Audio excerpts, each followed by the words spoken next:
روزے کی حالت میں سو رہے ہیں اور اس میں غسل فرض ہو گیا تو کہتے ہیں کہ روزہ ٹوٹ جاتا ہے، آپ کیا فرماتے ہیں؟ نہیں ٹوٹتا. کچھ لوگ یہ بھی سمجھتے ہیں کہ تھوک یا بلغم نگل جانے سے، اندر لے لینے سے روزہ ٹوٹ جائے گا یا مکروہ ہوگا، اس بنا پر وہ بار بار تھوکتے چلے جاتے ہیں، تو اس متعلق آپ کیا فرماتے ہیں؟ تھوک اور بلغم جتنا بھی ہو نگل گیا تو روزہ نہیں ٹوٹے گا.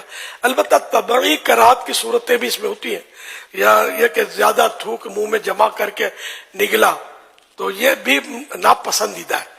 البتہ روزہ نہیں ٹوٹتا اس سے. یہ ارشاد فرمائی کہ یہ کہتے کہ رات میں اگر غسل فرض ہو جائے تو اب روزہ شروع ہونے کے بعد کلی یا ناک میں پانی افطار کے وقت اب ہی ڈالیں گے، اس سے پہلے نہیں ڈالیں گے. غسل تو کرنا ہے، چاہے وہ روزہ شروع ہو گیا ہے تو اس میں یہ کہ غرغرہ نہ کرے، مگر یہ کہ ہلکی جڑ تک احتیاط سے پانی تو پہنچانا ہوگا اس کو ہر جگہ پر.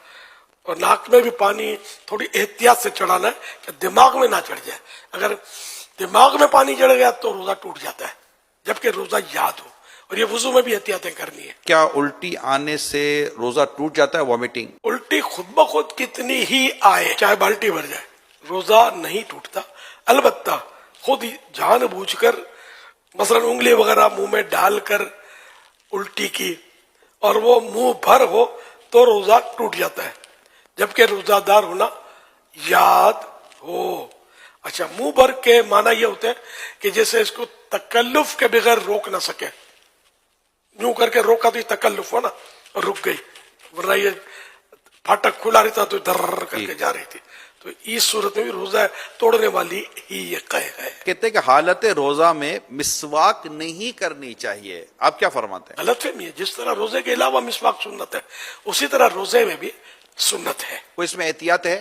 احتیاطیں ہیں اس میں کہ بہتر یہ ہے کہ ایسی مسواک استعمال کی جائے جس کا ٹیسٹ اور ریشے، ٹیسٹ یا ریشے منہ میں نہ رہ جائے. اگر مسواک چبانے سے ریشے چھوٹے یا مزہ محسوس ہو تو ایسی مسواک روزے میں نہیں کرنا چاہیے. اگر روزہ یاد ہوتے ہوئے مسواک چباتے، دانت مانجتے، مسواک کرتے ہوئے اس کا ریشہ یا کوئی جز یعنی حصہ حلق سے نیچے اتر گیا اور اس کا مزہ حلق میں محسوس ہوا تو روزہ فاسد ہو یعنی ٹوٹ جائے گا. اور اگر اتنے سارے ریشے حلق سے نیچے اتر گئے جو ایک چنے کی مقدار کے برابر ہو تو اگرچہ حلق میں ذائقہ محسوس نہ ہو تب بھی روزہ ٹوٹ جائے گا.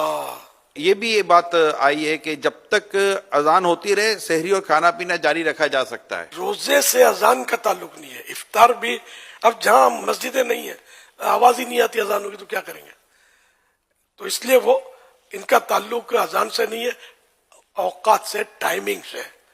تو سحری لوگ کرتے ہیں کہ ادھر کی اذان کی آواز آ رہی ہے، ادھر کی اذان کی آواز ابھی نہیں آئی، تو یہ علم کی کمی کی وجہ سے ایسا کرتے ہیں.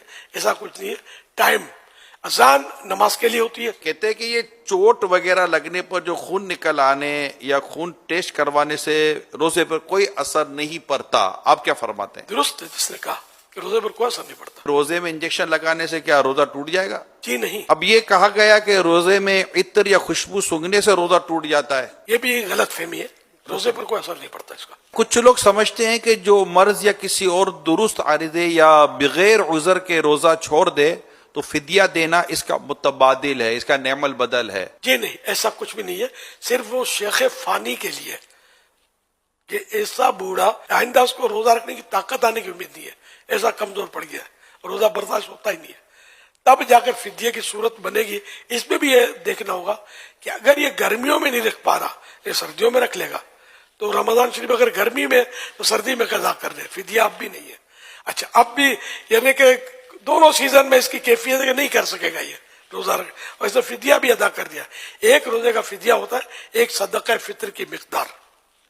تو اچھا، اب اس نے فدیہ بھی دے دیا، سب کچھ کر لیا اور پھر اس میں طاقت آ گئی روزہ رکھنے کی تو وہ فدیہ نفل صدقہ ہو گیا. اوکے.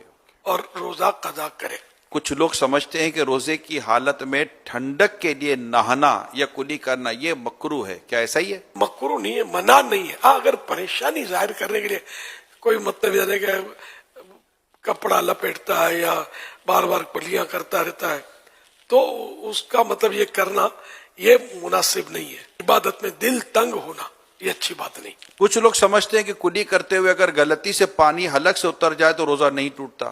اگر کلی کرتے ہوئے روزہ یاد ہے اور پانی حلق سے نیچے اتر گیا تو روزہ ٹوٹ جائے گا، اور اگر روزہ یاد نہیں ہے تو چاہے جان بوجھ کر پانی اتار دیا حلق سے نیچے تب بھی روزہ نہیں ٹوٹے گا۔ یہ بات بھی ہے کہ جو خواتین پریگننٹ ہوتی ہیں، حاملہ ہوتی ہیں، یا دودھ پلانا ان کو ہوتا ہے تو ان پر روزہ فرض نہیں ہے۔ ان دونوں صورتوں میں تو ایسا نہیں ہے کہ روزہ فرض نہ ہو، البتہ بچے کی جان کا یا بچے کی ماں کا یعنی کہ جان کا خطرہ ہے یا کوئی سا مرض ہو سکتا ہے کہ جو علاج مشکل ہو جائے گا، سخت مرض جس کو بولتے ہیں، اس طرح کی کوئی عذر ہو تب جا کر روزہ بعد میں قضا کرنے کی اجازت ملے گی۔